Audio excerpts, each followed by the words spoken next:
अब जिस स्थान के नाम में ही सिद्ध हो, वास्तव में वहाँ बोली गई वाणी क्यों ना सिद्ध हो जाए।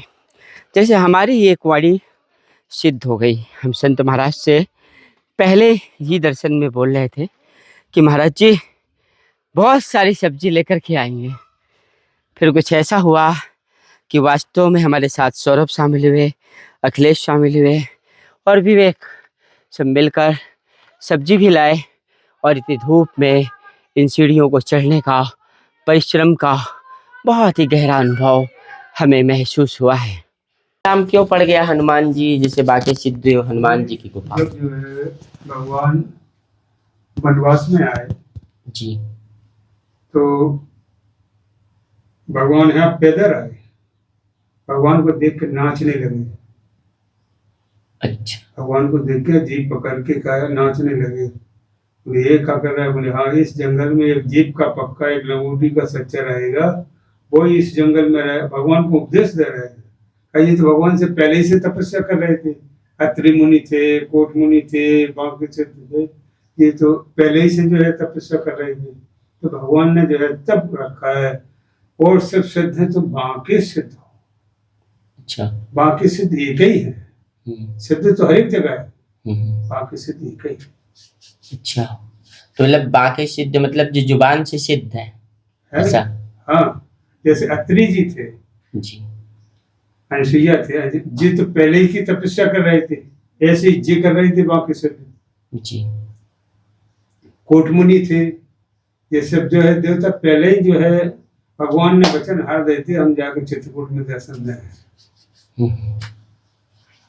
महाराज जी जैसे बाके बिहारी है वृंदावन में, बाके बिहारी धाम, और ये बाके सिद्ध है, बाके शब्द का बहुत मैच करता है। तो क्या रहस्य है यहाँ का? और यहाँ की जो ऊर्जा है, अपने आप में हम लोग आते हैं तो हमको बहुत अद्भुत और दिव्य महसूस होता है। तो क्या हमारे अंदर ऐसी कोई ऊर्जा है जिससे कनेक्शन यहाँ स्थापित होता है, मन लगता है, या फिर और कोई बात हो सकती है?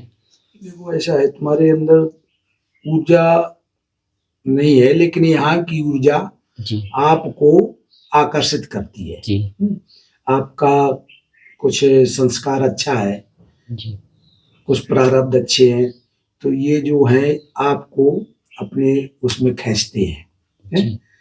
तो इसलिए आपको यहाँ उस चीज का एहसास होता है। जो अच्छी भावना वाला होता है उसको भगवान एहसास कराते हैं, उसको अपनी शरण में लेते हैं। अगर उसको एहसास हो जाता है तो शरण में आ जाता है, नहीं होता है तो उसको एहसास भी होता है फिर भी वो भटक जाता है। जी, जी। तो ये चीज है, आपने इस चीज को एहसास किया तो आपके लिए एक बड़ा सौभाग्य की बात है। आप उस रास्ते पे चलिए और यहाँ आकर भगवान के 2 मिनट के लिए संकीर्तन करो जी। भगवान का, तो और आपको कुछ मिलेगा। महाराज जी, और बांके का नाम होता है एक अलौकिक, जिसकी कोई किसी तरीके से उपमा व्याख्या नहीं कर सकता। बांकी है, बांकी एक इतना होगा कि उसके विषय में कुछ कहा ही नहीं जा सकता है। बांकी बिहारी है, बांकी बिहारी, बांकी सिद्ध। तो ये भगवान राम जी ने इनको बांकी सिद्धि की उपाधि दी थी, बांकी सिद्ध मुनि जो थे यहाँ पे। तो बांकी का बहुत एक मतलब सुंदर भाव है कि बांके से बढ़ के फिर कोई चीज की उपमा नहीं करी जाती है। ये होता है बांके। जैसे कोई विशेष ज्यादा सुंदर हो तो उसके लिए आप कहोगे कि ये सुंदर है? और ज्यादा सुंदर तो उसके लिए कहोगे कि बहुत सुंदर है। और उससे भी ज्यादा सुंदर हो तो फिर उसके लिए आ जाता है कि बाकी सुंदर है, बाकी से बाकी बिहारी। और बाकी बिहारी जी से बढ़ के कौन है जी। तो इसी तरीके से ये बाकी का शब्द जो है ये बहुत अलौकिक शब्द है, इसकी कोई उपमा नहीं है। तो क्या ये माना जाए, महसूस किया जाए कि चित्रकूट के तमाम सिद्ध स्थानों से बढ़कर के ये सबसे अलौकिक स्थान है?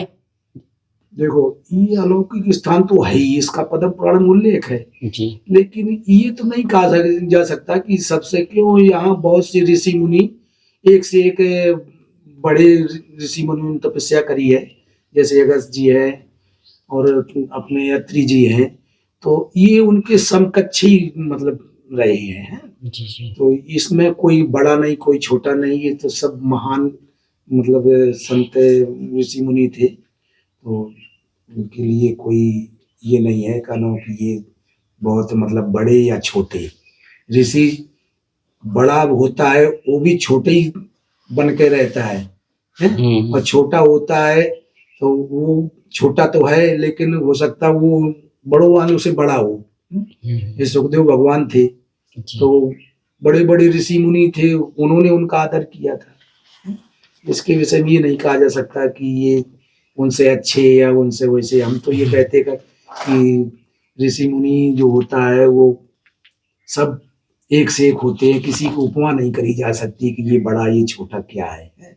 उसके विषय में भगवान ही जान सकते हैं कहना कि कितना किसमें क्या है, क्यों हम आप क्या जान सकते हैं कि कहना कि ये बड़े को बड़े। यहाँ देखो सांडल ऋषि हैं, मंडप ऋषि जी हैं, चित्रकूट के चारों तरफ ऋषियों को बास रहा है, तपोभूमि है। उधर अपने वाल्मीकि जी विराजमान रहे, इधर मड़फा महादेव और मांडव ऋषि जी का स्थान रहा है, और ये कामतानाथ पे सांडल ऋषि जी रहे, यहाँ बांके सिद्ध जी रहे, आगे उधर चले जाओ अगस्त जी रहे, बृहस्पति जी रहे हैं, सरभंगा ऋषि, सुतीक्षण जी। तो यहाँ चारों तरफ सब ऋषि मुनियों की तपी भूमि है। वो कामदगिरी पर्वत में रहते थे सांडल ऋषि। अच्छा, उसी मतलब पर्वत में आज भी विराजमान है वो वहाँ पे। ये अच्छा। ऋषि मुनि जो है ये कहीं तो आज शक्ति हो जाते, वो तो सूक्ष्म में रहते, बाकी सिद्ध जी आज भी यहाँ विराजमान है। अब जब विराजमान है तभी तो उस चीज का एहसास होता है कि लोगों को कार्य सिद्ध होते हैं। आपको आते यहाँ शांति मिलती है, लोग आते कि हम चित्रकूट में सब जगह गए लेकिन हमें इतनी शांति नहीं मिली, यहाँ आते तो वो आपसे आप बखान करते हमें शांति मिलती है। तो हमें कहना थोड़ी पड़ता है, जो आप लोगों को जो एहसास होता है आप लोग बताते हैं। तो किसी कार से होता है तो आता है यहाँ बखान करता है कि महाराज हमारा ऐसा हो गया, ये हो गया। महाराज जी जितने समय से आप तपस्या कर रहे हैं, यहाँ रह रहे हैं, साधना कर रहे हैं, तो कभी ऐसा हुआ है कि कोई चमत्कार सा या किसी संत या भगवान कैसे अचानक से ये तो दर्शन? एक तपोभूमि जहाँ ऋषि मुनियों ने तपस्या करी है, वहाँ तो अलौकिक ऐसी चमत्कार होती ही रहती है, लेकिन उन चमत्कारों को बखान नहीं किया जाता, ना कोई कर सकता है। ये एक अंदर अपनी अंतरदशा की बात होती है। इन चीजों को बखान करने की नहीं कुछ होती है, और चमत्कार तो होते ही रहते हैं। चमत्कार नहीं होते तो अब ये एक एहसास करने को होती है कि जैसे कि हम यहाँ बैठे हुए हैं, तो ऑटोमेटिक हमारी यहाँ व्यवस्था हो रही थी, चमत्कार तो है नहीं, चमत्कार है, सही बात है। तो ये चीज जो है तो ये एहसास करने को होता है। क्या महाराज जी एक ये बताइए, जो कामदगिरी पर्वत है, तो जैसे बहुत सारे लोग कहते हैं कि ऊपर चढ़ के हमने ये देखा, तो क्या ऊपर चढ़ना चाहिए वहां? देखो भावना के हिसाब जैसे परिक्रमा करते, कोई किसी को आदर्श जब आप बनाते हो तो आदर्श जब बना रहे हो उनकी आप परिक्रमा कर रहे तो आपको चढ़ना नहीं चाहिए। और जो आदर्श नहीं बनाता है तो वो चढ़ जाता है तो उसके लिए कुछ वो भी रोक टोक भी नहीं है। चढ़ते हैं बहुत से भेड़ बकरियां चराने वाले ऊपर चले जाते हैं, तो ये मानता उसके लिए होती है जो उसको मानता है। जो नहीं मानता है तो उसके लिए क्या है, जैसे अपना मान लो हिंदू है, हिंदू अपनी गौ माता मानता है, और जो धर्म है वो गाय को पशु मानते हैं, वो माता नहीं मानते, तो उनके लिए तो कुछ भी नहीं है, उनके लिए तो पशु है, उनके लिए कुछ लागू भी नहीं होता है। जो मानता है उसके लिए लागू होता है। भाई का तुम उसको आदर्श मान रखा, जैसे कामदगिरी का अपना परिक्रमा करते हैं तो हमारे आप को चढ़ने के लिए निषेध है।